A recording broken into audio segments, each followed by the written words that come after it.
Good evening. This is Crime Classics. I am Thomas Hyland, with another true story of crime. Listen. The sound you hear is that of a swimmer in the Adriatic Sea. Her name is Agrippina, and the stroke she's using, 'tis one of the day. According to research, a kind of combination overhand side and flutter kick. Agrippina is quite good at it, too, she being the mother of the Emperor of Rome, and having the best instructors in all things. For instance, her swimming instructor told her to roll over on her back and float when she got tired, which she just did. And she was tired, all right. She'd been swimming toward shore for the last 2 hours. Not for laurels, not for prizes, but to save her life. It seems her son had tried to drown her by rigging up a boat whose bottom would fall out, and which did when Agrippina was on it. Sonny's name? Nero. So tonight, my report to you about a mother and son in Rome in the 1st century A.D., listed in my files as Your Loving Son, Nero. Crime Classics, a new series of true crime stories taken from the records and newspapers of every land from every time. Your host each week, Mr. Thomas Hyland, connoisseur of crime, student of violence, and teller of murders. Now once again, Mr. Thomas Hyland.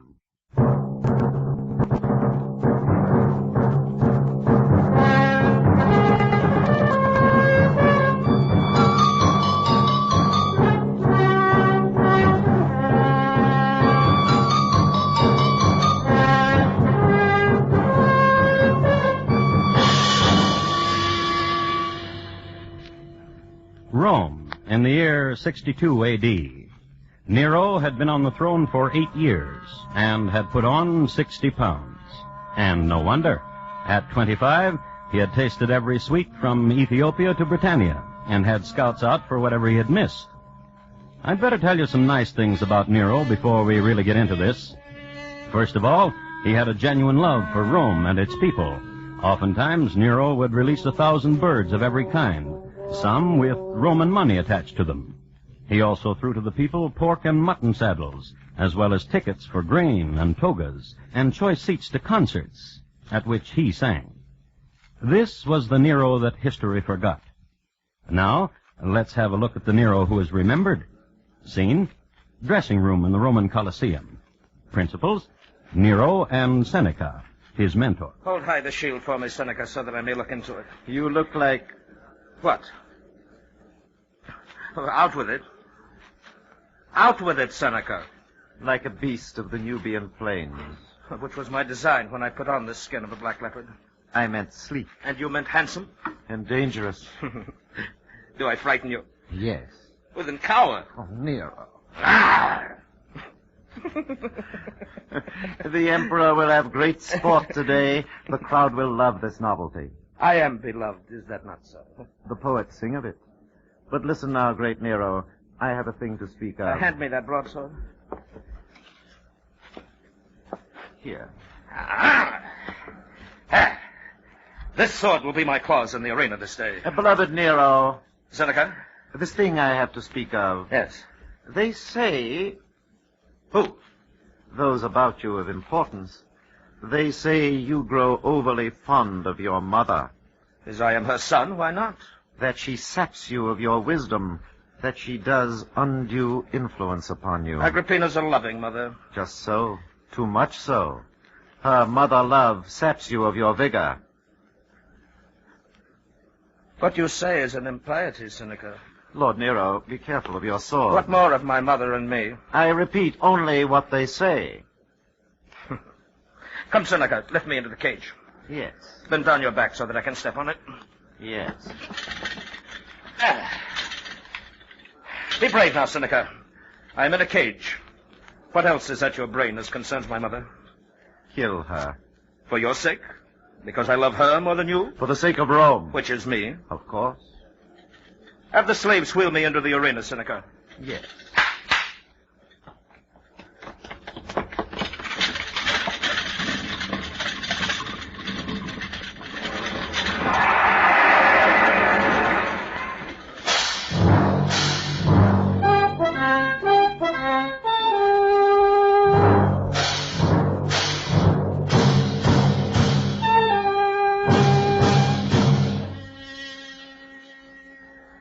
What happened when Nero was rolled into the arena in a cage dressed in a black leopard skin is a fine clue as to the lad's personality. Also in the arena and tied securely to stakes were slaves. Then the cage was sprung open, Nero leaped out with his broadsword and performed whatever ritual came to mind. Later, when the sands of the arena were swept clean and in some places resanded, Nero performed again, this time with stringed lyre, in curlets and silken toga. When Nero sweetly strikes his lyre, Apollo strings his bow, and Nero's song is the tongue of fire, while the goddess moon swings low. Oh, Nero is the prince beloved, and Nero is adored on high.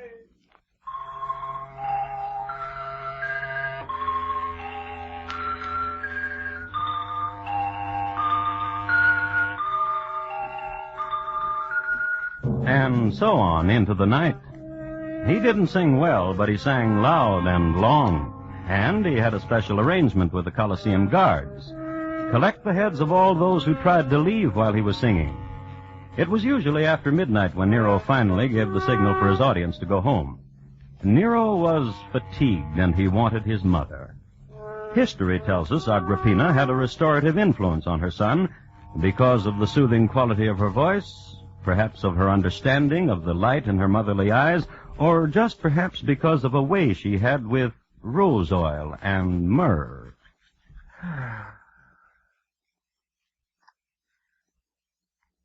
Mother. Hush, son. How tired you must be from the day. Let me this soothing of you. Mother. Turn your other shoulder to me, son. So help me Jupiter, Mother. If you don't, let me ask you what... Yes, what is it? What I did today in the arena with the wearing of the leopard skin. What of it, Mother? Terrifying. Huh? What else? Exciting. Yeah. And what else? Poppaea sat beside me. She bit the soft of her hand till blood came in such ecstasy. Oh, Mother, Poppaea's always biting the soft of her hand when she sees me. She's fond of you. Why do you laugh? Last night, Poppaea painted her face in ochre and went to the oracle.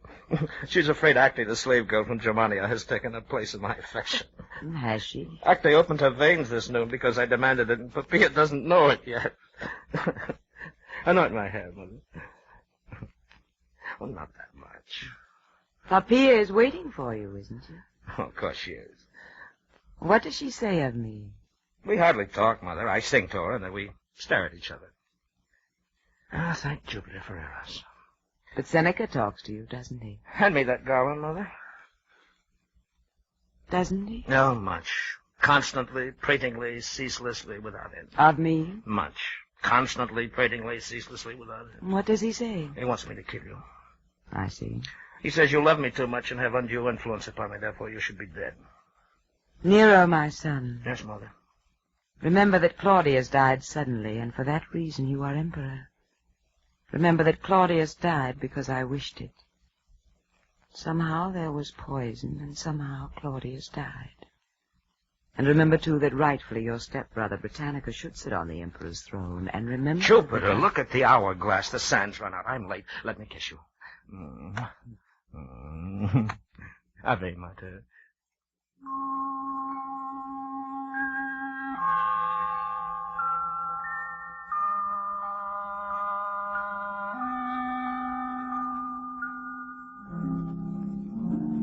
The poppy blossom of slender shaft, of scarlet petal her gaze enthralled.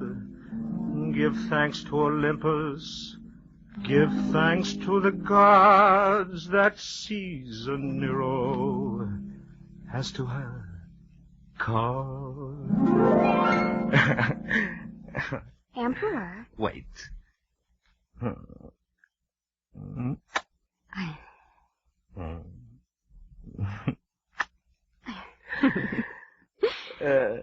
I lay on the loggia today after the pool, and I gazed up at the heavens, and the thoughts went through me in a rush. Millions of thoughts, and... Bad boy. After tonight is tomorrow. And the being emperor again. And the whisperings and the intrigues. Oh, Poppea, my head swims in thoughts. My poor head. Rested upon me. Emperor. Yes. Your mother anointed well. Your curlets smell of the dew. She hates you, Poppea. I know. She hates Seneca. Because he is wise. Poppea. Does not your garland bind your brow? Here, let me take it off. Oh. Ah, gentle Poppea. Seneca is wise, Nero. Do you want my mother dead, too? Only for your sake. How? It is said that Agrippina is anointing her stepson Britannicus lately. And in private calls him Emperor.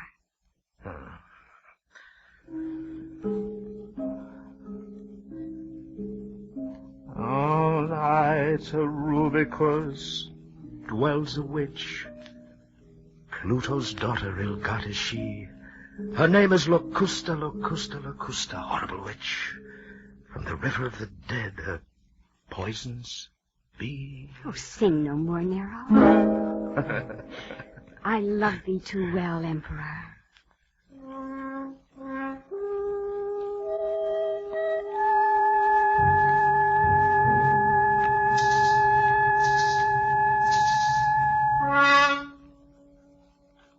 Poppea wasn't the only one who bade him lay down his lyre and still his song. A man named Petronius did the same thing. He wrote Nero a note and told the emperor that he was the worst singer of all time. Then Petronius, to save a lot of time all the way around, opened his veins. But Poppea, being currently Nero's type of love, she got away with it. Also, in Nero's ear, she went on and on about the new Delphic oracle, who knew the mystery, she said, like no other oracle in Rome or in the provinces. A younger man, she told Nero, one with younger ideas, one who could conjure voices, speak to the gods, and recognize ancestors in various animals, and very good with the advice. So, Nero kissed her for her concern.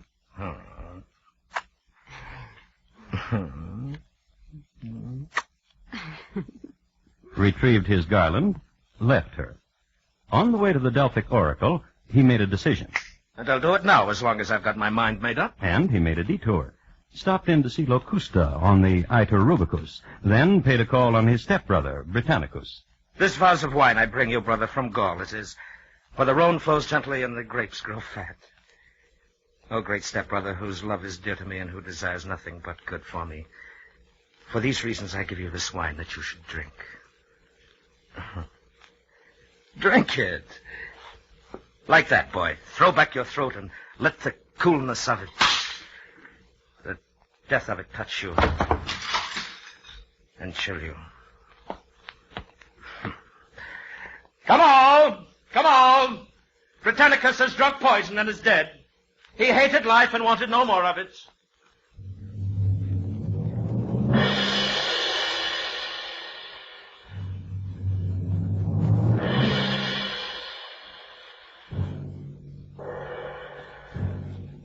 Then Nero called upon the Delphic oracle. No sooner had the oracle lighted his pot of fire and said the words, than Nero asked a question. My brother Britannicus is dead. What should be of my mother? Jupiter and those on Olympus are jealous of you, O Caesar Nero. They would smile more brightly upon you if Agrippina were dead and belonged to them. Nero went home to the palace, and the oracle went into his back room. It is done, Seneca, I've told him. And he will kill his mother? This I believe. How shrewd is Poppea to have sent him to you? This I believe. On the table is 1,000 sesterces oracle. I will say words for you into the fire, Seneca. Hail. Hail.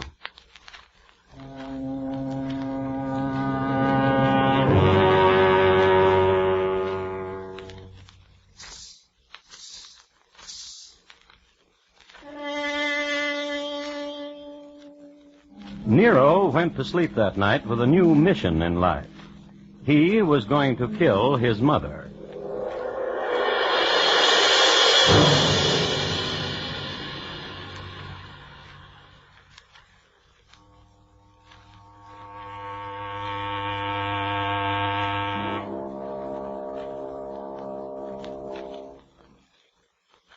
You are listening to Crime Classics and your host, Thomas Hyland. Don't walk a mile, just sit at your radio for hilarious entertainment Monday nights on CBS Radio's Walk a Mile quiz. Bill Cullen's in charge of the game with a high-paying jackpot and prizes and pleasure. Later tonight, don't miss Walk a Mile. And say, also later this evening on most of these same stations, listen for Arthur Godfrey's Talent Scouts with Arthur himself back in the saddle again. And now, once again, Thomas Hyland and the second act of Crime Classics and his report to you on Your Loving Son, Nero.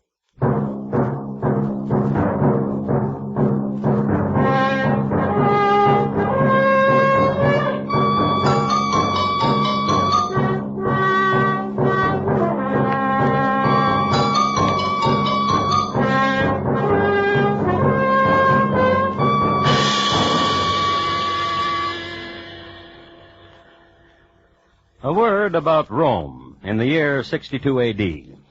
Rome was in her glory. Her subject people stretched from Asia Minor to Britain, and they paid their taxes on time.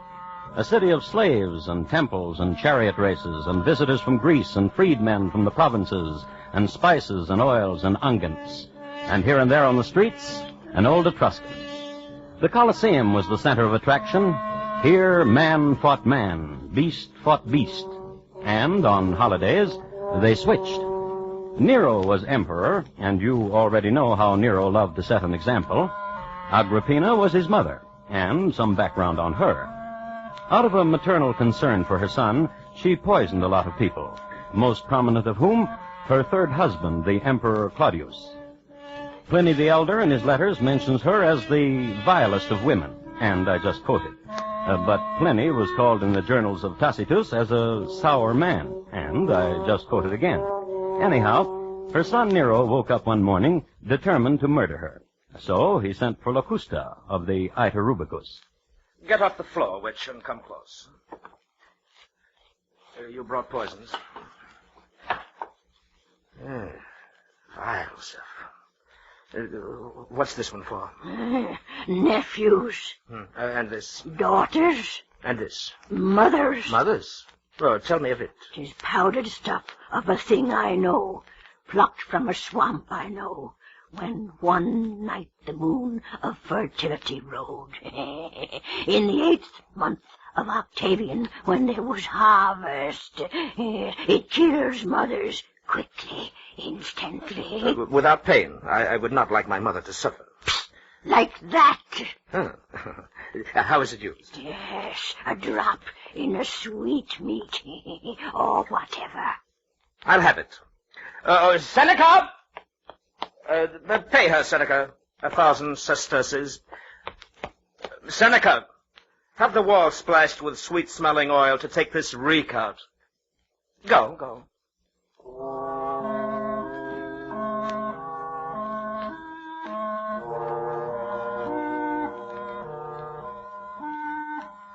And so, Mother, as a small gift of the day in honor of Persephone, sweetmeats from Thebes. Plump dates rolled in cinnamon, stiffened honey from Alexandria, wild berries from the soft slope of Lebanon drowned in sweet essences. Which is your favorite, son? This one. Put it to my lips. First. Yes? I would kiss you, Mother. Persephone's Day is a favorite of mine. You make it happier. Bend to me.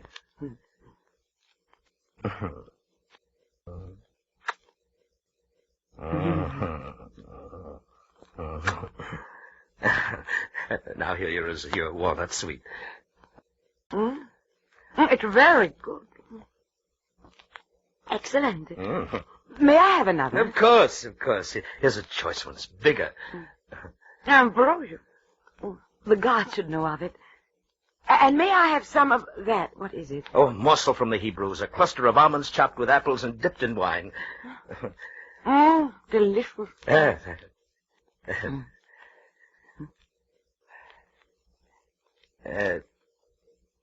Mother.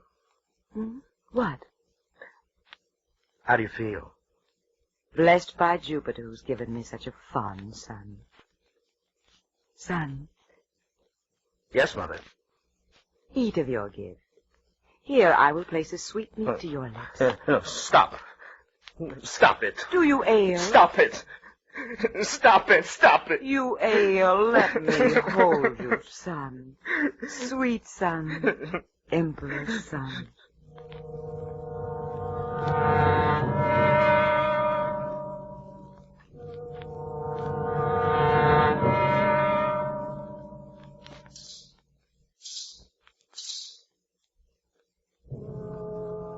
I have here a translation from a Latin historian named Suetonius. In essence, here's what the gentleman has to say. Thrice Nero tried to poison his mother with sweetmeats and other devices, but each time, warned of his plan, she suffered herself to swallow antidotes beforehand.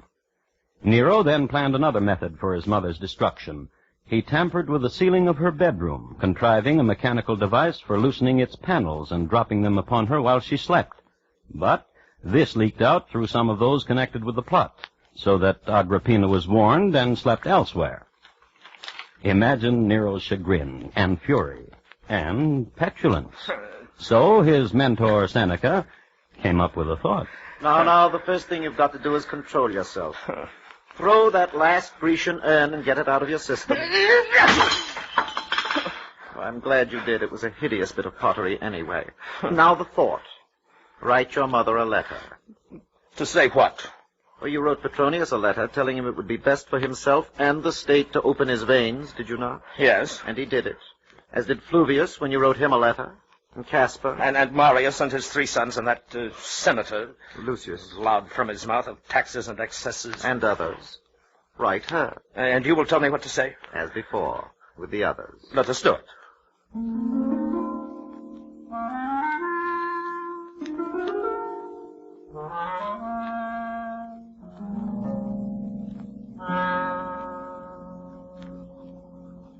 And since, Mother, it appears you are trying to have me slain, for the good of all of us and of the state, I, Nero, Emperor, and faithful... You're going too fast. Where are you? I, Nero. Emperor and faithful son, do request your death. This gift I enclose, small knife of gold, for slitting, and sign it your loving son, Nero. Now put your seal to it, now have a slave take it over right away.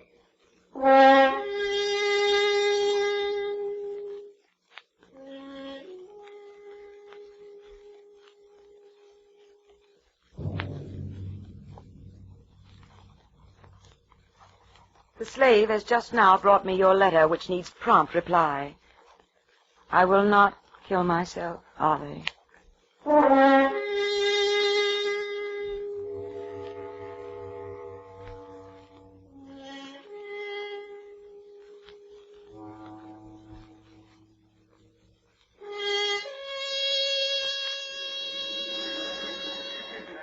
Mother? Mother! Oh, Mother. What is it? Did you enjoy the banquet? You sang beautifully. That is not what I mean, Mother. What then? No one fell dead at the banquet, Mother. Neither your taster nor mine. I don't want to think about it. I know that. That's why I've arranged this voyage for you.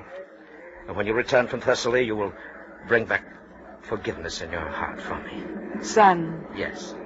Do you still want your mother dead? No. Swear it. By the gods of Olympus. Then my voyage will be joyful.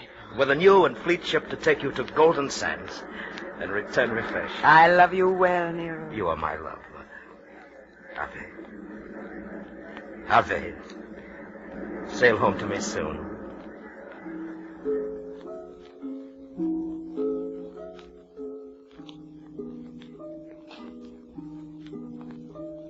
If this tender scene of Ave's and loving kindnesses perplexes you, well, it really shouldn't. Nero was still up to no good. In spite of the sumptuous banquet he had arranged for his mother out of the clear blue sky, and in spite of the trip he had arranged for her to golden sands and return by way of a peace offering, Nero still had murder on his mind. This ship he had built for his mother, you know who built it? Anicetus. And who is Anicetus? Any of your better histories on triremes and other Roman naval craft will devote at least a few paragraphs to Anicetus. He was forever trying things against the laws of navigation. For instance, this ship that would take Agrippina to Thessaly, He designed it so its bottom would fall out 5 miles at sea. And did it? Well, let's pick up the ship just before it was 5 miles out on the Adriatic. Quiet ocean, azure skies, as fine a 2 decks of slaves chained to the oars as you'll ever find. And Agrippina having grapes at the captain's table. You men of the sea, Captain. All my life, the great wonder I've had about them. What's that? Help me!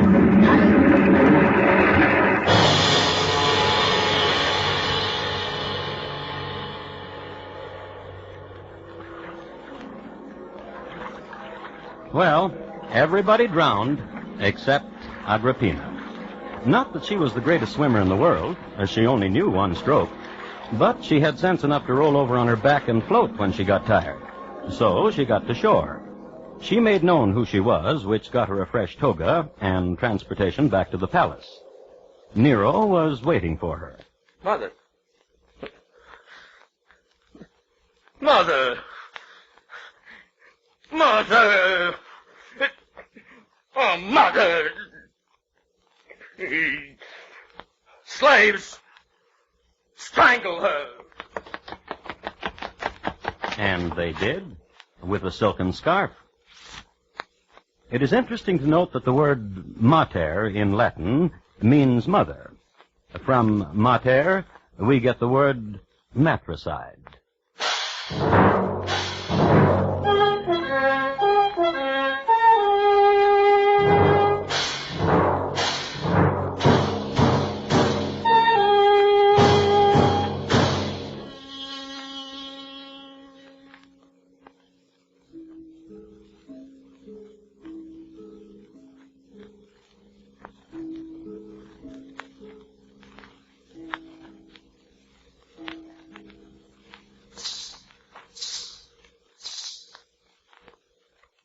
In just a moment, Thomas Hyland will tell you about next week's Crime Classics. Your Loving Son Nero, tonight's Crime Classic, was adapted from the original court reports and newspaper accounts by Morton Fine and David Friedkin. The music was composed and conducted by Bernard Herrmann, and the program is produced and directed by Elliott Lewis. Thomas Hyland is portrayed on radio by Lou Merrill. In tonight's story, William Conrad was heard as Nero, and Betty Lou Gerson as Agrippina. Featured in the cast were Sammy Hill, Edgar Barrier, Hy Averback, and Martha Wentworth. And here again is Thomas Hyland. Next week, Troy, New York, in the year 1845. And my report on the funniest woman in town. She really made the townfolk laugh. It's listed in my file as The Torment of Henrietta Robinson and Why She Killed. Thank you. Good night. If you went away from home for 10 years and returned, what would you expect to find? The answer may unfold for you later tonight when Claire Trevor stars in One Last September, a touching, enchanting, dramatic story on the Lux Summer Theater. Don't miss it later tonight on most of these same CBS radio stations.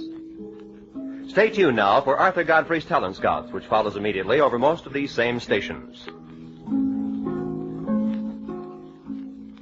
America's 45 million radio families listen most to the CBS Radio Network.